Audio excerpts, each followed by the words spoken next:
favor, abram suas Bíblias na carta de Paulo aos Gálatas,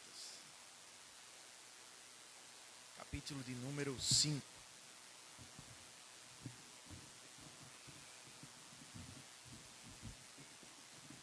Carta de Paulo aos Gálatas, capítulo de número 5. Vamos estar lendo a partir do versículo 16.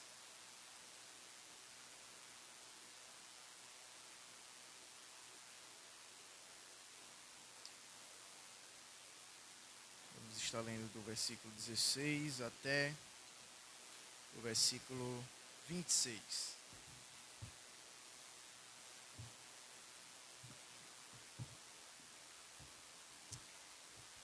Bem, creio que a maioria já tem encontrado o texto. Vamos passar a ler aqui.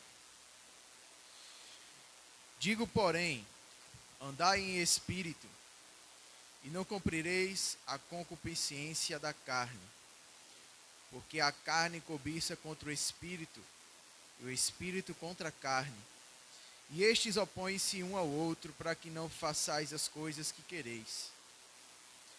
Mas se sois guiados pelo Espírito, não estáis debaixo da lei, porque as obras da carne são manifestas, as quais são adultério, fornicação, impureza, lascívia, idolatria, feitiçaria, inimizades, contendas, ciúmes, iras, pelejas, dissensões, heresias, invejas, homicídios, bebedices, glutonarias e coisas semelhantes a estas, acerca das quais de antemão vos declaro, como também já antes vos disse, os que cometem tais coisas não herdarão o reino de Deus.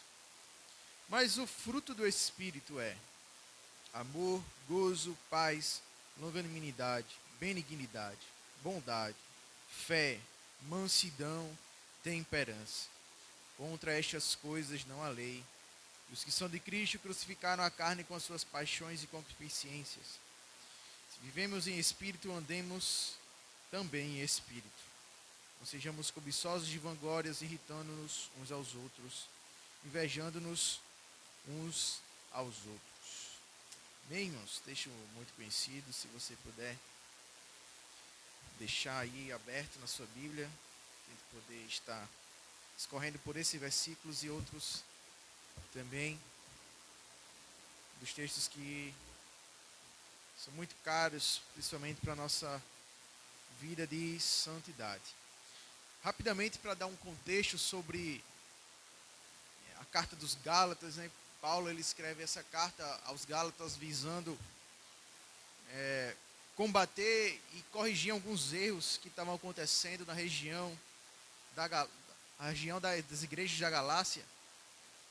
No capítulo 1, ele faz a ressalva sobre o evangelho que ele tinha pregado aos Gálatas, o qual o evangelho, através da pregação, através do apóstolo Paulo, essa pregação salvou aqueles habitantes da Galácia, e que esse evangelho era um evangelho puro, fiel e verdadeiro, e que eles não passassem desse evangelho para outro evangelho, ainda que ele mesmo, até um anjo do céu, viesse e anunciasse um outro evangelho, diferente daquele evangelho que eles tinham ouvido, que os tinham salvado, que eles considerassem como anátema, ou seja, algo amaldiçoado. Tudo aquilo que fosse diferente daquilo que tinha pregado, quando eles se converteram, conheceram a Jesus, a mensagem da cruz, que fossem considerados como amaldiçoado, como anátema, né? Como tem nas traduções Almeida. Portanto, irmãos, já podemos fazer um parênteses aqui, porque existe uma briga muito grande entre protestantes e católicos, né, sobre essa questão da escritura. Porque para nós que somos descendentes dessa herança protestante, inclusive amanhã fazemos 507 anos da Reforma Protestante, para nós protestantes, nós temos a Bíblia Sagrada como a nossa autoridade final e maior. Autoridade inerrante, infalível. E essa autoridade ela está acima de qualquer outra autoridade que possa existir dentro da igreja ou fora da igreja. Qualquer tipo de autoridade, qualquer coisa que se põe como autoridade. Para nós protestantes, nós não consideramos nada igual à palavra de Deus. Ela é a autoridade final e verdadeira acerca de tudo. Amém? O que a teologia católica nesse sentido diz? Que existem 3 tipos de autoridades. A primeira é a revelação escrita, a qual eles falam revelação escrita, que é a palavra de Deus, a Bíblia. Segundo, a tradição da igreja, ou seja, a patrística, os pais da igreja, os compilados documentos da igreja. E o terceiro é o magistério da igreja, ou seja, 3 autoridades, onde essas 3 são iguais ou até maior. E a gente pode colocar até a própria igreja em si, a igreja, a instituição, como fonte ou igual ou maior, de maior autoridade que a Bíblia. Só que Paulo, nesse texto do capítulo 1, mais ou menos versículo 7, versículo 8, ele quebra com esse pensamento católico. Porque Paulo diz, irmãos, se até eu ou um anjo do céu vos disser algo diferente do que eu já vos disse, dessa mensagem que salvou vocês, considere algo maldito.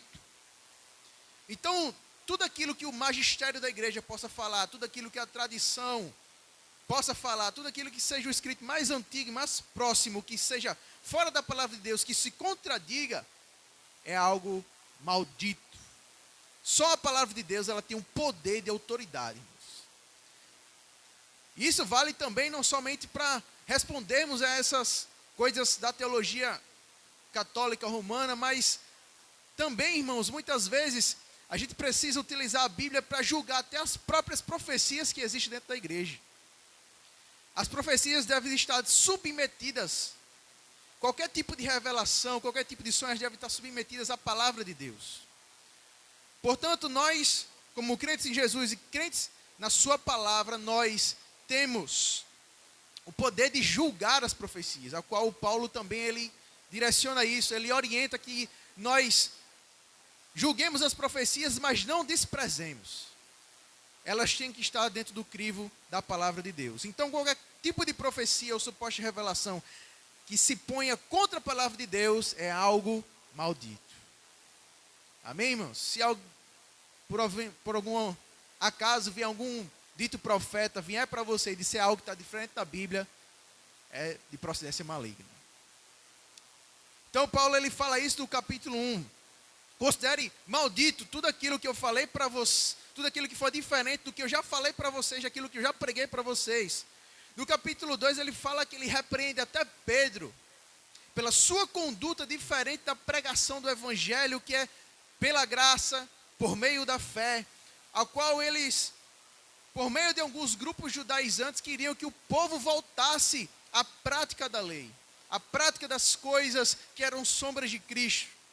Inclusive Pedro recaindo nesse mesmo erro, ao qual Paulo, ele, nas suas próprias palavras, ele fica de face, fica de frente com Pedro, resiste-lhe, dizendo que ele tinha se tornado repreensível, porque ele agia de uma maneira diante dos gentios e agia de outra maneira diante dos judeus.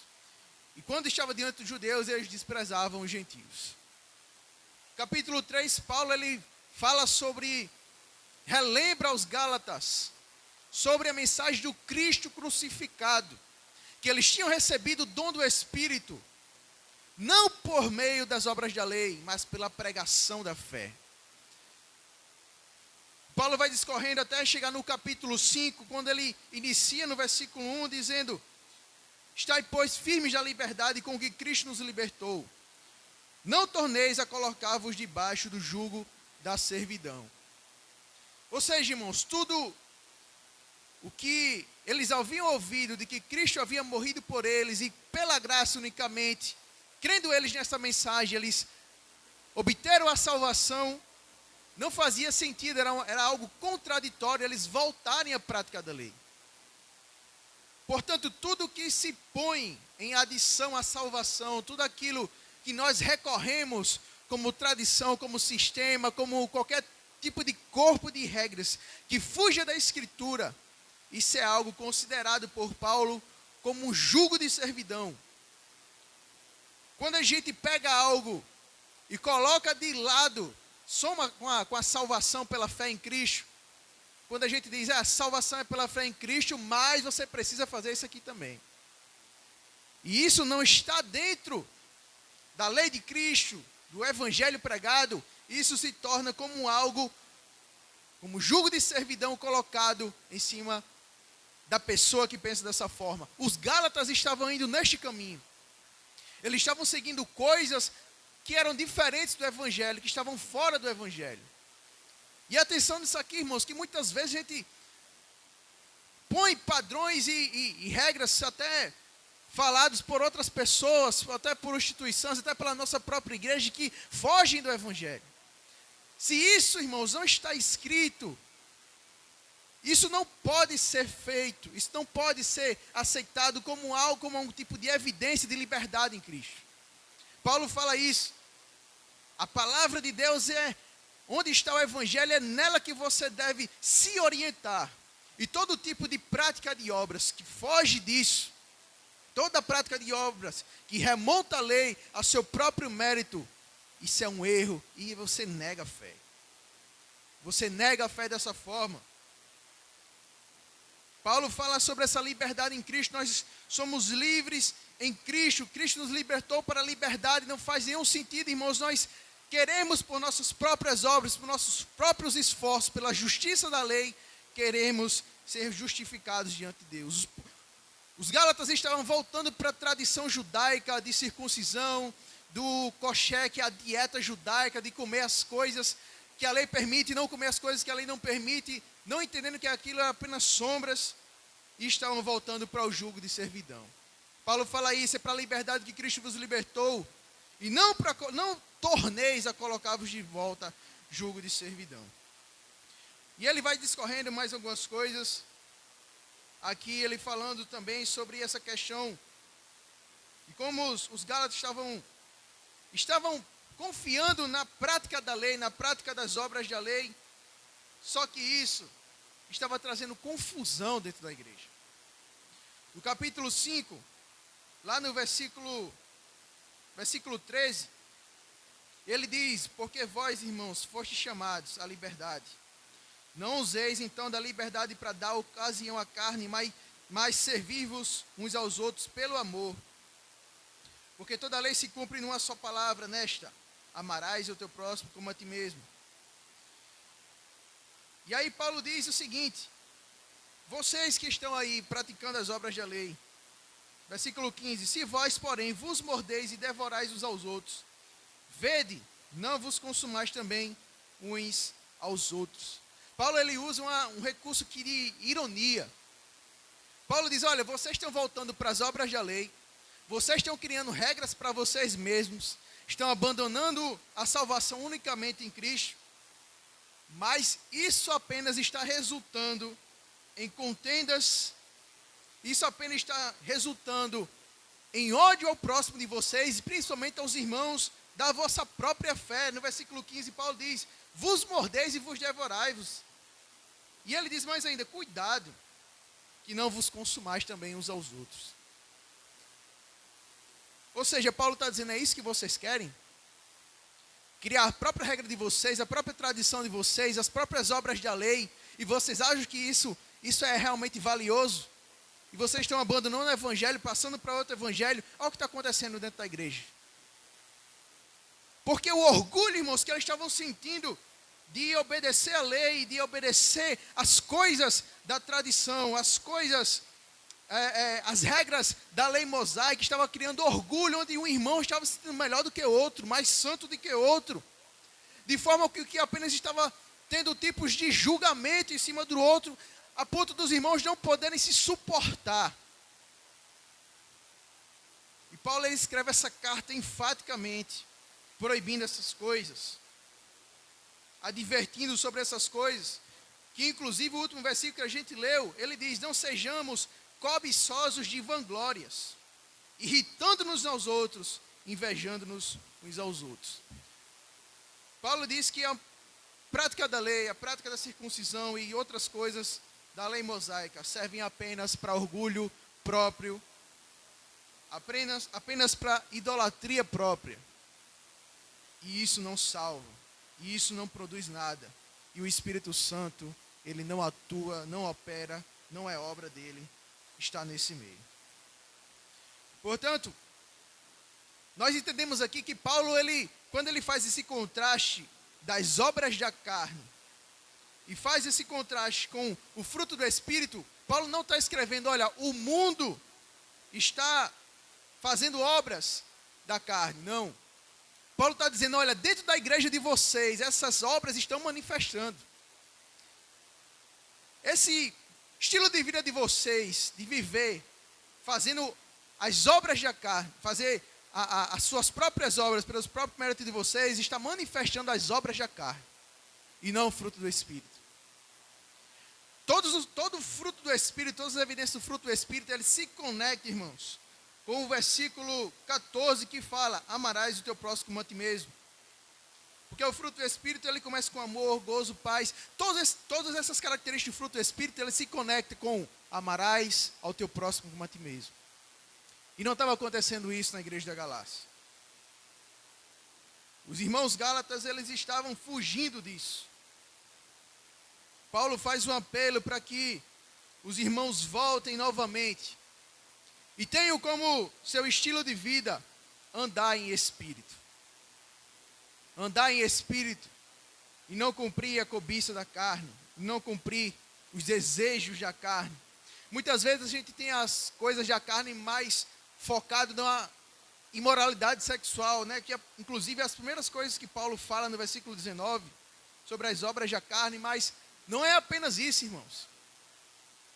Paulo, ele considera outras coisas semelhantes, que não estão envoltas necessariamente do âmbito sexual, de imoralidade sexual. Não é somente isso, mas Paulo coloca esse tipo de dissensão e de contenda que existia dentro da igreja. O prazer que alguns irmãos tinham de causar inveja no outro pelas coisas que ele fazia, que ele era melhor do que o outro, como também sendo obra da carne, manifestando obra da carne. E isso se opondo à ação do Espírito, ou seja, as pessoas que se vangloriam pelas coisas que elas fazem, pelas coisas que elas são, elas não estão andando no Espírito. Esse é o contraste que Paulo faz nessa carta. E aí, irmãos, nós chegamos aqui, é importante que, para entrarmos no texto, a figura que Paulo faz aqui, irmãos, é o seguinte, o termo que Paulo usa sobre o fruto do Espírito e obra da carne, esses dois termos, trazendo agora para perspectiva nossa, ou seja, a gente tem no versículo 16 aqui, um mandamento de Paulo dizendo, andar em espírito e não cumprireis a concupiscência da carne. Mas aí pode surgir uma pergunta, porque Paulo, ele não, nesse texto exatamente, ele não diz o que é. Pode surgir o seguinte questionamento, o que é andar em espírito? O que significa andar em espírito? Será que andar no meio da rua, tendo um bocado de visão, revelação, céus se abrindo, será que é isso? O que seria andar em espírito? É ver o espírito ou ver outros espíritos ao seu redor? Será que é isso? Fica muito claro nesse texto. Portanto, a gente vai precisar de outros textos que Paulo também fala sobre andar em espírito. O que Paulo também ele vai repetir mais lá na frente, versículo 25, do viver e aqueles que vivem andarem também em espírito. O que seria andar em espírito? Nós precisamos, irmãos, antes de tudo, entender essa linguagem que Paulo fala. Paulo, ele usa uma linguagem como se dentro de nós, ou até mais especificamente, no nosso pensamento, aquilo que está no nosso pensamento, o que nós estamos semeando, o que nós estamos cultivando, o que é que nós estamos plantando no nosso pensamento, de forma com que o Espírito Santo ele tenha liberdade para atuar na nossa vida. E como é que a gente pode ter certeza disso? Primeiro, que Paulo fala do que o Espírito produz, ele chama de fruto do Espírito. É uma linguagem de quem planta e de quem colhe, né? E em seguida, lá no capítulo 6, versículos 6 e 7, aliás, a partir no versículo 7 e 8, Paulo diz: não erreis, de Deus não se deixe escarnecer, porque tudo que o homem semear, isso também ceifará. E aí no versículo 8 ele continua na mesma figura de linguagem que ele usa no capítulo 5. Porque o que semeia na sua carne, da carne ceifará a corrupção. Mas o que semeia no Espírito, do Espírito ceifará a vida eterna. Portanto, irmãos, andar no Espírito, nessa linguagem que Paulo usa outras figuras também, mas nesse contexto dos Gálatas é o que nós estamos semeando, o que nós estamos colocando dentro da nossa mente. E por mente não entenda o nosso cérebro físico, mas tudo aquilo que vai influenciar os meus pensamentos, as minhas ações e a minha vontade. O que nós estamos semeando para que nós realmente andemos em espírito. Andar em espírito, irmãos, é uma palavra que significa movimentar, andar, dar vários passos, continuar. Como é que nós estamos andando em espírito para que a gente não cumpra os desejos da carne, a concupiscência da carne? Os irmãos conhecem bem, no Filipenses capítulo 8, Paulo fala: portanto, irmãos, tudo que for verdadeiro, tudo que for digno de respeito, tudo que for justo, o que for puro, o que for amável, tudo que for de boa fama, e tudo que alguém houver alguma virtude, nisto pensai.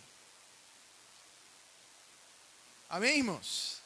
Paulo ele convida os filipenses, lá no capítulo 4, versículo 8, a pensar naquilo, em tudo que é bom, tudo que é justo, tudo que tiver boa fama, pense nisso. Não somente isso, Colossenses capítulo 3, versículos 1 e 2, se você puder abrir aí rapidamente. Colossenses capítulo 3, olha o que Paulo fala lá, no versículo 1 e 2.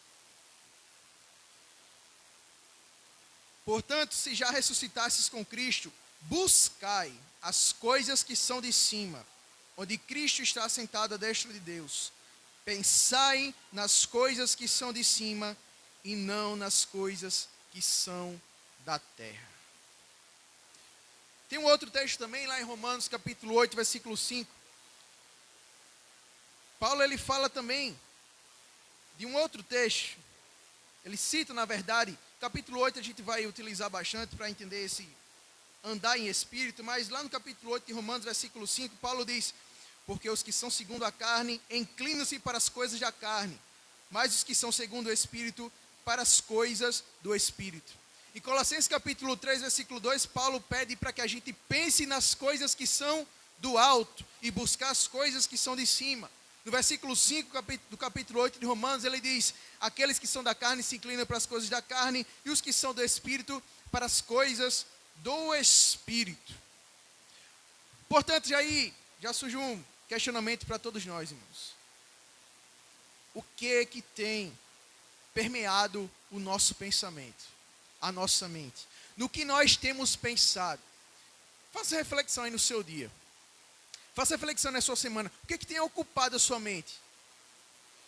Quando você lembrar disso, você vai saber se você está andando no Espírito ou não está andando no Espírito. Não é possível, irmãos, nós andarmos em Espírito sem pensar nas coisas de cima, sem pensar nas coisas do alto, sem que a nossa mente esteja conectada nas coisas de Deus. É impossível, irmãos, nós andarmos em Espírito. Os dons do Espírito são para nos capacitar e edificar a igreja e edificar a fé dos irmãos, mas isso não produz o fruto do Espírito. Só andando em Espírito, só tendo o nosso pensamento cheio daquilo que vem do alto, de Deus, daquilo que está escrito em sua palavra, que vai nos fazer andar em Espírito. Consequentemente, irmãos, aquilo que não for do Espírito, que estiver sendo semeado dentro da sua mente, sendo semeado como um pensamento para influenciar a sua vontade, a sua ação, vai se manifestar como obras da carne. Porque Paulo ele fala no versículo 16, se a gente andar em espírito, a gente não vai cumprir os desejos da carne. Mas se a gente andar na carne, nós não vamos cumprir a vontade de Deus através do Espírito Santo. Portanto, Paulo ele diz, versículo 17, há uma guerra, o espírito ele cobiça contra a carne contra o espírito. Imagine que a sua mente, irmãos, é um campo fértil para tanto a carne como o espírito ele semear. Ou seja, todos os dias a carne e o espírito vão estar lá, brigando, um com o outro, buscando um espaço ali para semear alguma coisa, para plantar alguma coisa, para que aquela plantazinha ela vá crescendo, ela vá germinando. Essa é a figura que Paulo usa. O que é que está sendo semeado na sua vida? Pode perceber, irmãos, pessoas que são inconstantes na fé, pessoas que são inconstantes dentro da igreja, são pessoas onde a carne está semeando nela e o espírito também está semeando nela. Porque uma hora ela está querendo umas coisas de Deus, outra hora ela não está querendo as coisas de Deus. Uma hora ela quer fazer a vontade da carne, outra hora ela quer fazer a vontade de Deus. É uma pessoa que ela está oscilando diretamente, porque na mente dela tem semente da carne e tem semente do espírito. E aquelas plantazinhas estão nascendo. Aquelas plantazinhas estão germinando e estão dando fruto. Mas um está dando fruto do espírito e outro está dando fruto da carne. Paulo nos diverte novamente: aquele que semeia na sua carne colherá corrupção, mas aquele que semeia no espírito colherá a vida eterna. O que nós temos semeado, irmãos? O que nós temos feito? Existe um outro texto também que Paulo fala lá no Romanos capítulo 8, versículo 27. A necessidade de nós termos a nossa mente controlada, irmãos, pelo Espírito de Deus. Pela vontade do Espírito. Por que nós precisamos andar em Espírito? Porque só dessa forma nós cumprimos a vontade de Deus. É só assim que a gente agrada a Deus. Lá no versículo 27 do capítulo 8 de Romanos, diz: e aquele que sonda o nosso coração conhece a mente do Espírito, porque o Espírito intercede pelos santos de acordo com a vontade de Deus. Não ache que você vai fazer a vontade de Deus do seu jeito, não. Da sua forma, não. Com as suas regras, não. Com as regras que você conhece e outras pessoas, não. É apenas andando em Espírito. É apenas conhecendo a vontade de Deus escrita na sua palavra que nós vamos agradar a Deus. E o Espírito de Deus que habita dentro de nós, ele vai interceder de acordo com a vontade de Deus. A dinâmica é essa, irmão, não tem para onde a gente fugir, não. Não tem como a gente agradar a Deus sem ser pelo Espírito de Deus. É Ele que vai controlar as nossas ações. E o mais curioso, irmãos, que dentro do fruto do Espírito está inclusive o domínio próprio. É no fruto do Espírito que nós controlamos a nós mesmos. Nós só podemos falar essa palavra liberdade. Nós só somos livres se for o Espírito Santo que controla a gente. É só dessa forma. Sem Ele, nós não podemos dizer que somos livres em Cristo, porque nós não estamos vivendo, de fato, no Espírito Santo, de acordo com a vontade do Espírito. Nós podemos até lembrar de Romanos capítulo 12, versículo 2. Romanos capítulo 12, versículo 2, um dos versículos que a gente mais fala.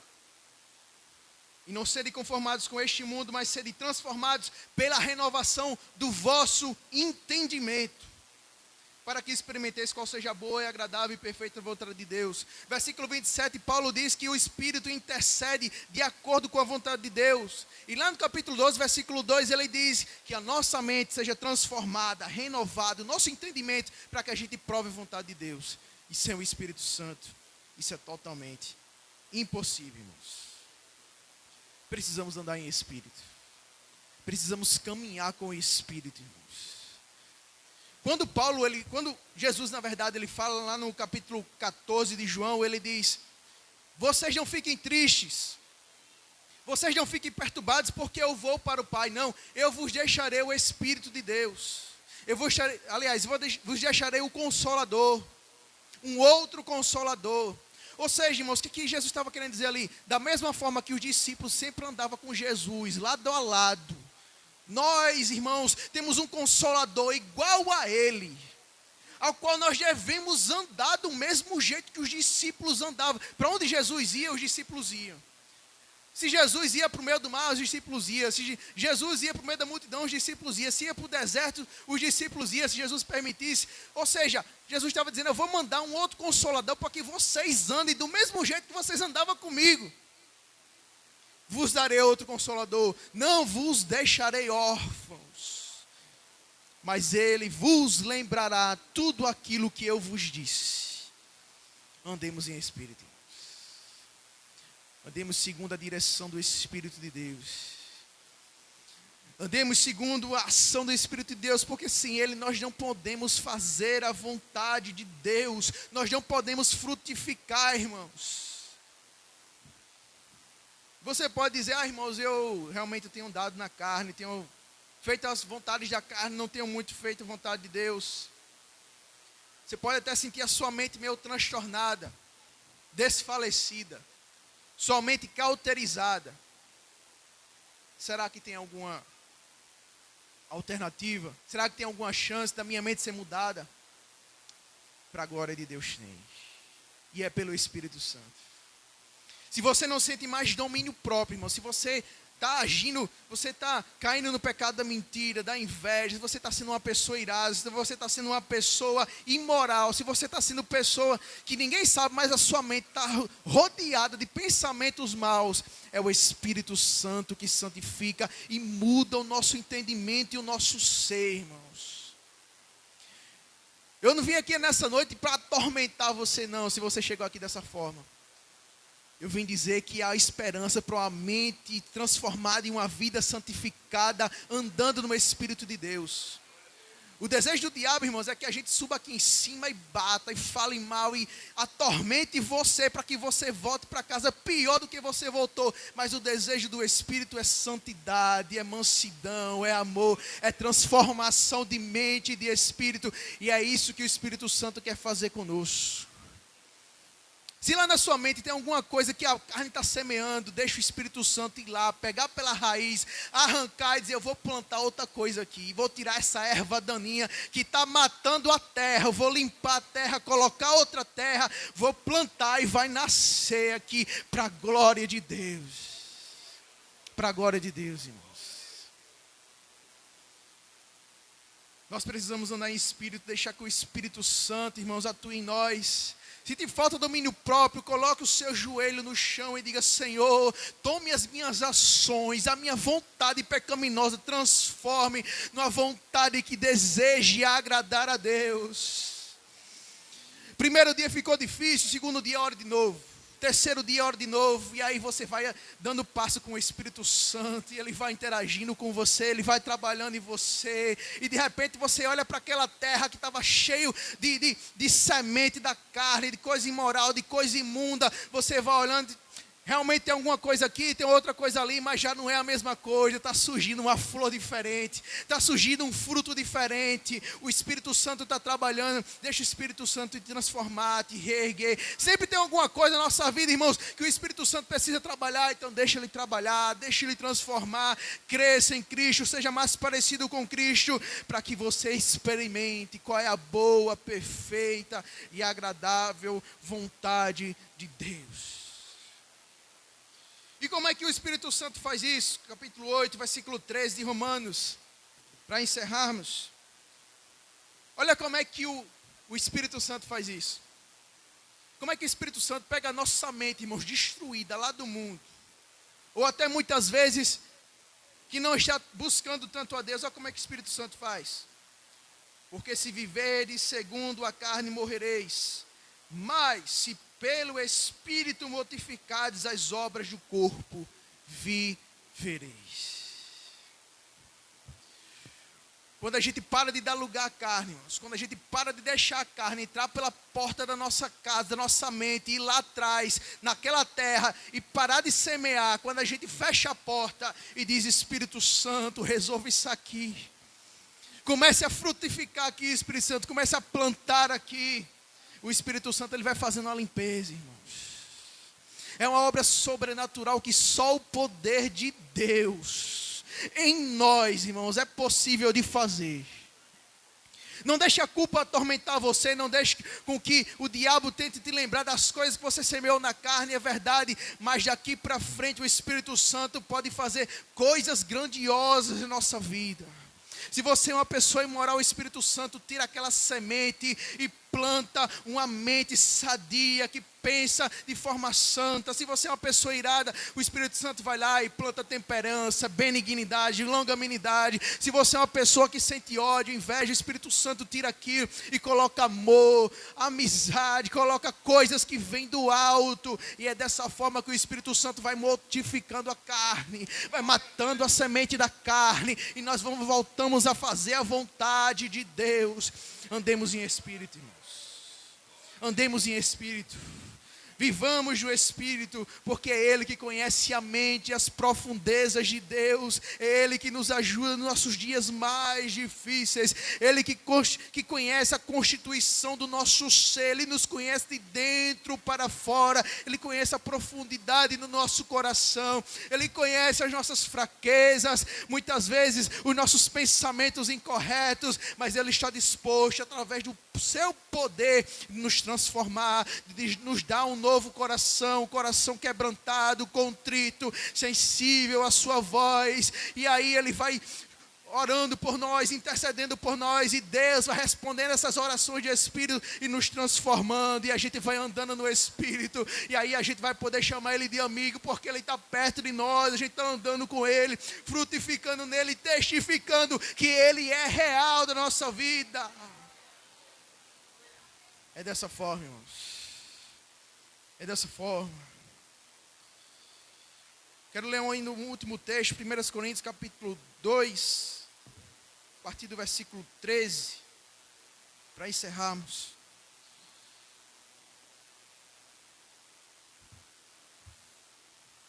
Capítulo 2, versículo 12, na verdade, de 1 Coríntios.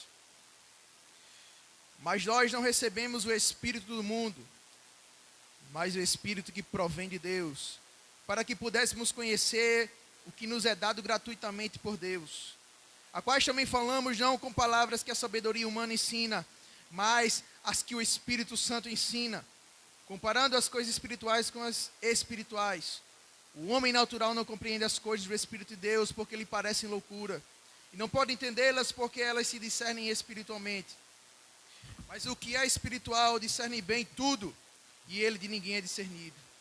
Porque quem conheceu a mente do Senhor para que possa instruí-lo? Mas nós temos a mente de Cristo. É o nosso Senhor, irmãos, que é a nossa referente de uma mente transformada, pura, que deseja a vontade de Deus. Quando você for orar, está precisando de um espelho, está precisando de alguém para que tenha. Se você pensar em alguém, em quem você pensa para ter uma mente igual? Pense na mente de Cristo. O Espírito Santo, ele olha para o padrão de Cristo e transforma a nossa mente de acordo com o padrão de Cristo. Assim como Cristo desejava todos os dias, Ele andava em espírito e fazendo a vontade do Pai, da mesma forma o Espírito Santo vai transformando a nossa mente, para que a nossa mente seja igual à mente de Cristo. E assim desfrute da vontade perfeita, boa e agradável de Deus.